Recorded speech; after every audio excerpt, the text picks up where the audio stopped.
नमस्कार मित्रांनो, 16 मेच्या प्रोमध्ये रघुनाथ निर्णय घेतो, पण ओवीसाठी त्याला खूप वाईट वाटत असतं. तेवढे उमा बेडरूममध्ये येते.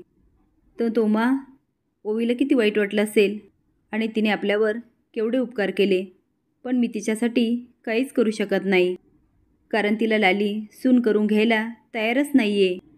आणि घरातले खुश नसेल तर ह्या नात्याला काय अर्थ आहे. पण आता ओवीचं काय? उमा म्हणते, तुम्हाला जशी ओवीची काळजी आहे ना, तशी मला काळजी आहे श्रीनू आणि चारूची. आता रघुनाथ तिच्याकडे बघायला लागतो. उमा म्हणते, श्रीनूचं चारूवर प्रेम नाही आहे, तरी सक्तीने त्यांचं लग्न लावून देणं हे योग्य आहे का? आणि चारूच्या नवऱ्याकडून ज्या काही अपेक्षा असतील त्या श्रीनू पूर्णच करू शकला नाही तर? आणि ह्यामध्ये एक प्रकारे ओवीवर पण अन्यायच होणार ना. एकाच वेळी 3 जीवाची फरफड होणार यामध्ये.